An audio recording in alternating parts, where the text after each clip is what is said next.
Times Network ద్వారా గుర్తించబడ్డ India's number 1 varicose veins hospital AVIS ని సంప్రదించండి.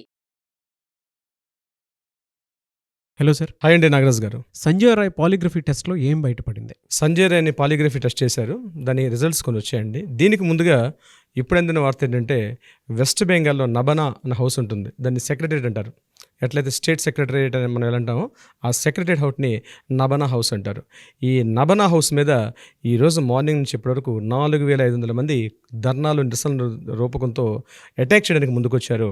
మొత్తం కలకత్తా నగరంతో కూడా అట్టుడికినట్టు ఉంది. ఇప్పుడు సుమారుగా కొన్ని వందల డ్రోన్స్, కొన్ని వందల వాటర్ క్యాన్స్, సుమారుగా 10,000 మంది పోలీసులు అంతా కూడా ఈ ఎంటైర్ వెస్ట్ బెంగాల్లోని సెక్రటరీని మొత్తం కూడా చుట్టుముట్టున్నారు.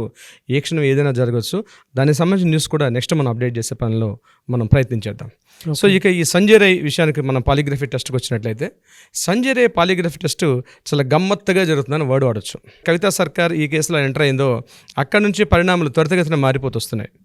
ఈ పాలిగ్రఫీ టెస్ట్ని తీసుకెళ్లే ముందు ఇద్దరు పోలీస్ ఆఫీసర్స్ ఆయన కూర్చోబెట్టి అక్కడ ఇంట్రాగేషన్ చేయడం మొదలుపెట్టారు.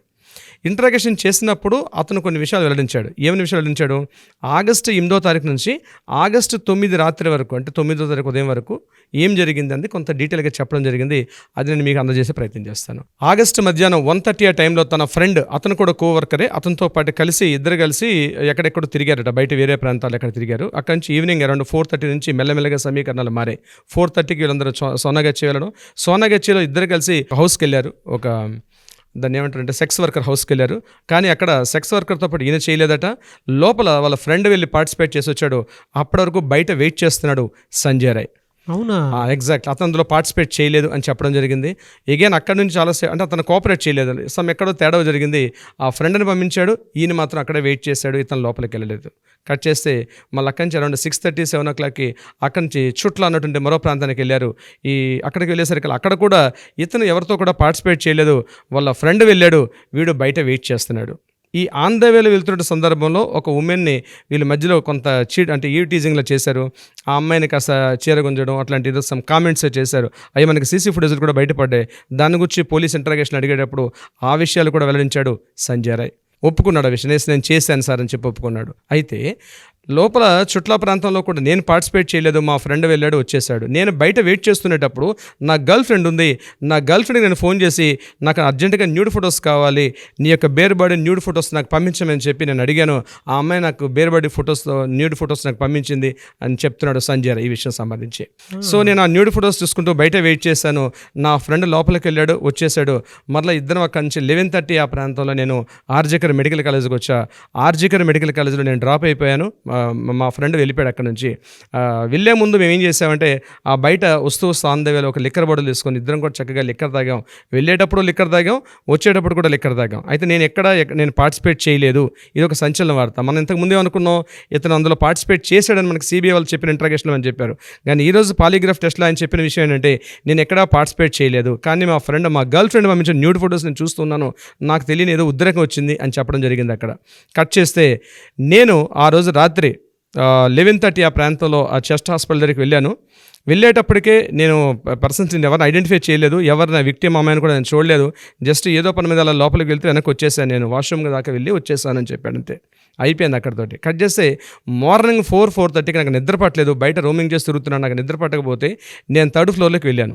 3rd ఫ్లోర్లోకి వెళ్ళేసరికి ఇక్కడే అసలు కాంట్రవర్షన్ ఇక్కడ స్టార్ట్ అయింది నాగరాజు గారు. నేను 3rd ఫ్లోర్లోకి నడుచుకుంటూ వెళ్ళి, ఎందుకంటే మన 4 గంటల 3 నిమిషాలకి సీసీ ఫుటేజ్లో కనిపిస్తున్నాడు మనకి Sanjay Roy with all evidence తోటి, టీ-షర్టు, జీన్ ప్యాంటు, మా చేతిలో హెల్మెట్ అన్ని ధరించి మార్నింగ్ 4:30 ఆ టైంలో మనకి సీసీ ఫుటేజ్ కనిపించి దానికి సంబంధించింది కూడా మనం మాట్లాడుకున్నాం. 4:30కి లోపలికి ఎంటర్ అయ్యి 3rd ఫ్లోర్లో సెమినార్ హాల్కి వెళ్ళేసరికల్లా అక్కడ నేను వెళ్ళేసరికి ఆల్రెడీ తను చనిపోయి ఉంది. ఇది గుర్తు పెట్టుకోండి నాగరాజు గారు, ఆడిచ్చిన ఇన్ఫర్మేషన్ ఒక వెర్షన్లో. నేను వెళ్ళేసరికి ఒక డెడ్ బాడీ ఉంది. ఆ డెడ్ బాడీని చూసి నాకు ఏం చేయాలో అర్థం కాక నేను అక్కడి నుంచి పారిపోయాను అని ఒక వెర్షన్లో చెప్పడం జరిగింది. ఒక సరికొత్త ట్విస్ట్ ఇది. అవును నాగరాజ్ గారు. మనం జస్టిస్ ఎప్పుడెప్పుడు వస్తుందా అని ఎదురు చూస్తున్నటువంటి పరిణామంలో ఇది ఇంకొక ట్విస్ట్ దీనికి సంబంధించి. పోలీస్ ఇంటరాగేషన్లో చెప్పాడు ఒక వెర్షను, ఇప్పుడు ఇంటరాగేషన్ ఏమనంటే నేను వెళ్ళి చూసేసరికి తన బాడీ అక్కడ ఆల్రెడీ డెడ్ బాడీ ఉంది, నేనేమీ చేయలేదు, కేవలం నేను ఏం చేయాలి అర్థం కాక నేను అక్కడి నుంచి పారిపోయి వచ్చేసానని చెప్తున్నాడు. అయితే ఇంకొక ట్విస్ట్ కూడా ఉంది నాగరాజ్ గారు దీనికి సంబంధించి. కవితా సర్కార్ గారు ఇమీడియట్గా అప్లికేషన్ తీసుకొచ్చారు. నా క్లయింట్ అయినటువంటి సంజయ్ రాయ్ని పోలీసులు ఇంటరాగేట్ చేసే విధానం కరెక్ట్గా లేదు, అసలు యాక్చువల్గా ఇంటరాగేషన్ మా పరిధిలో జరగాలి, జ్యుడిషియల్ ఎంక్వైరీ చేసేటప్పుడు నా ప్రెజెన్స్ ఉండాలి, కానీ నేను లాస్ట్ మినిట్లో ఇన్ఫార్మ్ చేశారు. మార్నింగ్ నుంచి పోస్ట్ పోన్ చేస్తూ వస్తున్నారు, లాస్ట్ మినిట్లో నేను వేరే వర్క్లో ఉంటే సడన్గా ఇన్ఫార్మ్ చేశారు. నేను వచ్చేసరికి ఇంకా నాతో పాటు మరొక జ్యుడిషియల్ ఆఫీసర్ని కూడా నేను ఇన్వాల్వ్ చేశాను. బట్ ఒక జ్యుడిషియల్ ఆఫీసర్తో మాట్లాడుతుండగానే అది చాలా ఫాస్ట్గా ముగించేశారు. As per human rights guidelines ప్రకారం ఎక్యూజ్డ్గా జరగట్లేదని చెప్పి కవితా సర్కారు వాదిస్తోంది. ఇక్కడ కవితా సర్కారు వాదనకి అక్కడ అతని ప్రవర్తనకి చాలా తేడా గమనిస్తున్నారు. ఇప్పుడు ఇక్కడ ఇంతకుముందు ఇచ్చిన రిపోర్ట్ వేరు, ఇప్పుడు ఇస్తున్న రిపోర్ట్ వేరు. మెయిన్ ఏంటంటే ఇతను సంజయ్ రాయ్ చెప్పడం, నేను వెళ్ళేసరికి జరగాల్సిందో జరిగిపోయింది, నేను ఏమీ చేయలేదు, ఆయన చాలా ఇన్నోసెంట్ని అని అందుకే నేను కోర్టులో చెప్పడం జరిగింది, ఇక్కడ కూడా అట్లానే జరిగిందని చెప్తున్నారు. అయితే పోలీసులు తీసుకుంటే పాలిగ్రఫీ టెస్ట్లో ఏదైతే అక్కడ ఇది చేస్తున్నాడో ఆడు ఎటువంటి నిరస లేకుండా, ఎటువంటి ఫియర్ లేకుండా, ఏమాత్రం ఫీలింగ్ లేకుండా. అంతకుముందు ఎలా సార్ మరి ఒప్పుకున్నాడు ఇదంతా నేనే చేశాను అని చెప్పి? కోర్టు ట్రయల్స్లో ఉన్నప్పుడు సుప్రీంకోర్టులో కొన్ని విషయాలు బయటపడటం జరిగింది దీనికి సంబంధించిన డిస్కషన్లోనే. యానిమల్ లైక్ బిహేవియర్ అని చెప్పేసి ఇలాంటి స్టేట్మెంట్తో కూడుకున్నటువంటి విషయాలే బయటకు రావడం జరిగింది. మరి సడన్గా ఈ ట్విస్ట్ని మనం ఎలా అర్థం చేసుకోవాలి? నేరస్తులు అనేవాళ్ళు ఒక్కొక్క సందర్భంలో ఒక్కొక్క ప్రవర్తిస్తుంటారు నాగరాజు. అక్కడే జ్యుడిషియరీ ఎంత పర్ఫెక్ట్గా పనిచేస్తుంది ఇంపార్టెంట్. ముందుగా సంఘటన జరగానే దీనిగా అంటే నేను సంజయ్ రాయ్ని వెనకేసుకొని రావడం నా ఉద్దేశం కాదు, దీన్ని ఒక సాలిడ్ ఎంక్వైరీ జరగాలి అని ఉద్దేశంతో కవితా సర్కార్ మాట్లాడుతుందో. బట్ ఈ క్షణానికి మనకు అందిన ఇన్ఫర్మేషన్ ప్రకారం ఏదైతే పాలిగ్రాఫ్ టెస్ట్ చేశారో పాలిగ్రాఫ్ టెస్ట్లో కూడా అతను సెకండ్ టైం పాలిగ్రాఫ్ టెస్ట్ కూడా అతను ఫస్ట్ టైం చేసిన పాలిగ్రాఫ్ టెస్ట్కి ఇప్పుడు జరుగుతున్న పాలిగ్రాఫ్ టెస్ట్కి కూడా చాలా విభిన్నమైనటువంటి కథనాలు వినిపించాడు. బహుశా నేను అనుకోవడం మరొకసారి పాలిగ్రఫీ టెస్ట్కి కూడా అతను తీసుకొచ్చే విధానం కనిపిస్తుంది. ఇకపోతే అలిబిస్ అని ఒక టెస్ట్ చేస్తారండి, అంటే నేరస్తుడు సాక్ష్యం కరెక్ట్గా చెప్తున్నాడా లేదా, ఫోరెన్సిక్ వాళ్ళు చేస్తారు ఈ టెస్ట్ని. అంటే నేరస్తుడు సాక్ష్యాలను తారుమారు చేస్తున్నాడా, తను చెప్పే విధానంలో, తన బాడీ లాంగ్వేజ్లో, తన మాట వెర్షన్లో ఏమైనా తేడా ఉందా అన్న ఉద్దేశంతో ఆలిబిస్ను టెస్ట్ చేస్తారు. ఆలిబిస్ టెస్ట్ ప్రయోగించినప్పుడు కూడా నేను ఈ టెస్ట్లో నేనేమీ చేయలేదన్నట్టుగా తప్పించుకునే ప్రయత్నం చేశాడు మనకి సంజయ్ రాయ్. ఎలా చేస్తారు సార్ ఫోరెన్సిక్ వాళ్ళది? అది టెక్నికల్ పారామీటర్స్లో వాళ్ళని అడుగుతారండి, క్వశ్చన్స్ అడుగుతారు. పాలిగ్రఫీ టెస్ట్కి సింక్ అయి ఉంటుంది లింక్ టెస్ట్, అది కూడా ప్యారలల్గా జరుగుద్ది. ఆలిబిస్ టెస్ట్ అని దానికి ఒక సాలిడ్ ఒక క్వశ్చనర్ ఫామ్ ఉంటుంది.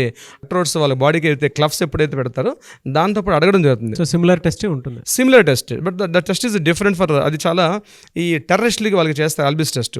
అంటే ఈ టెస్ట్ బేసిక్గా చేసేది ఏంటంటే నిందితుడు నిజంగా నేరం చేయకపోతే మాత్రం ఆ టెస్ట్లో బయటపడతాడు. నిందితుడు అనేవాడు నిజంగా నేరం చేయకపోతే అలిబిస్ టెస్ట్లో బయటపడే అవకాశం ఉంటుంది. ఆ టెస్ట్ను కూడా చేశారు ఇతని మీద. బట్ ఆ టెస్ట్ రిజల్ట్ ఏమైందంది మనకు కొద్ది నిమిషాల్లో మనకు కూడా బయటకు వచ్చే అవకాశం ఉంది. మిగిలిన అప్డేట్స్ కూడా మనం తొందరలో అందజేసే ప్రయత్నం చేద్దాం. నాగరాజ్ గారు, ఎన్ని ట్విస్టులు ఉన్నాయి, కేసులు మిస్లీడ్ అయ్యేటువంటి అవకాశం కూడా కనిపిస్తూ ఉంది, కొత్త విషయాలు అయితే వెలుగులోకి వస్తూ ఉన్నాయి.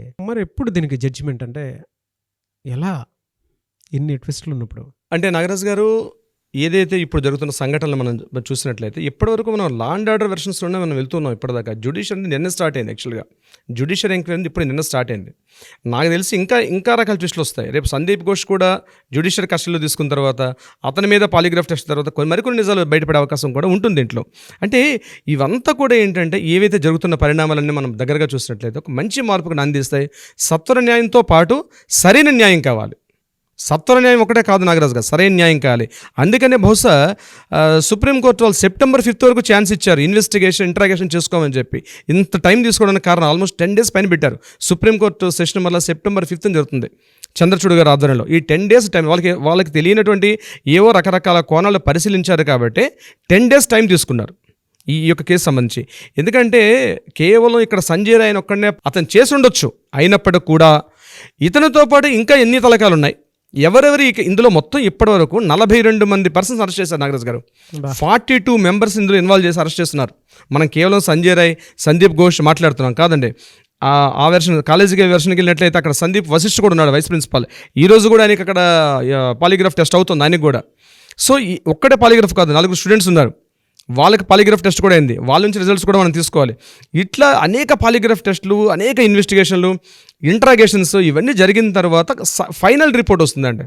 ఇవన్నీ సింక్ చేస్తారు, పోలీస్ డిపార్ట్మెంట్ సింక్ చేస్తారు, జ్యుడిషియల్ సింక్ చేసుకొని ఒక ఫైనల్ డ్రాఫ్ట్, ఒక 1500 పేజీలు, ఒక 2000 పేజీల ఒక బుక్ రెడీ చేస్తారు. దేశ ప్రజలందరూ కూడా ఆ సత్వర న్యాయం కోసం, విక్టిమ్స్ తరపున వాళ్ళ పేరెంట్స్ కూడా వాళ్ళు కూడా చాలా ధైర్యంగా ఏడుస్తున్నారు. కానీ ఒక వింతని విషయం ఏంటంటే ఎప్పటివరకు సిబిఐ వాళ్ళ పేరెంట్స్ ఇంటరాగేట్ చేయలే. అంటే అసలు అమ్మాయి వెర్షన్ ఇప్పుడు తెలుసుకోవట్లేదు. ఓన్లీ ఎవరైతే అక్యూజ్డ్ పర్సన్స్ ఉన్నారో వీళ్ళ గురించే డిస్కషన్ అవుతుంది. కానీ పేరెంట్స్ అదే అంటున్నారు, మమ్మల్ని కూడా ఇన్వాల్వ్ చేస్తే తెలుస్తుంది, మేము కూడా చెప్తాం కొన్ని నిజాలంటే. ఈ క్షణం వరకు అయితే పేరెంట్స్కి అయితే ఎటువంటి సిబిఐ ఇంటరాగేషన్స్ అయితే జరగలేదు. అయితే సత్వర న్యాయంతో పాటు సరైన న్యాయం జరగాలి అన్న విషయం మీద మీరందరూ, ముఖ్యంగా మన ఆడియన్స్ అందరూ కూడా కోఆపరేట్ చేస్తున్నారు. ప్రతి కామెంట్స్ పెడుతున్నారు, సార్ ఎంత తొందరగా న్యాయం వస్తుంది. కొంతమంది ఫ్రస్ట్రేషన్ అంటున్నారు, సార్ న్యాయం జరగదు సార్, ఇట్లాంటివి జరిగిపోయాయి కాబట్టి. లేదండి, కొంత లేట్ అయినా ఈ విషయం, ఎందుకంటే కలకత్తా ప్రజలందరూ కూడా ఏకతాటి మీద ఉన్నారండి. టోటల్ సెక్రటరియట్ని కొన్ని వేల మంది వచ్చి చుట్టుముట్టారు, 10,000 మంది పోలీసులు వచ్చి ఆ ఎంటర్ దాన్ని చూస్తున్నారు. సాయంత్రం కల్లా మనకి దానికి సంబంధించిన అప్డేట్స్ కూడా రావచ్చు. చాలా పెద్ద గ్యాదరింగ్ జరుగుతుంది, ఒక ఉద్యమంలో జరుగుతుంది. ఇది జస్టిస్ ఫర్ అభయ అని చెప్పి ఏదైతే ఇన్సిడెంట్ జరుగుతుందో, ఇందులో కేవలం వీళ్ళకు ఉరిశిస్తే కాదండి, వ్యవస్థలో కూడా మార్పులు రావాలి. ముందు నిన్న ఇచ్చిన మోడీ గారి స్టేట్మెంట్లో కూడా దానికి సంబంధించిన చెప్పడం కూడా చూచాగా చెప్పినట్టుగా చెప్పారు. ఈ ఇష్యూ మీద కేవలం మహిళలకి ఇంకా భద్రత రావాలి. మనం ఫర్దర్ ఎపిసోడ్స్ దాన్ని కూడా మనం ఒక వీడియో చేద్దాం అనుకుంటున్నాం. సార్ ఏదైనా డిలే అవుతుంది అని అంటే ఒక మంచి కోసమే, ఒక మంచి మార్పు కోసమే. అది కూడా అందరూ గుర్తించి మనం ముందుకెళ్లాల్సిన అవసరం, బాధ్యత ఉంది. త్వరగా దీనికి సంబంధించినటువంటి వాటిల్లో జస్టిస్ జరగాలి, రావాలి అని చెప్పేసి బలంగా కోరుకుందాం సార్. అందరూ ఒకే తాటిపై వచ్చి. Thank you so much Ravindranath garu. Thank you so much Nagaraj గారు.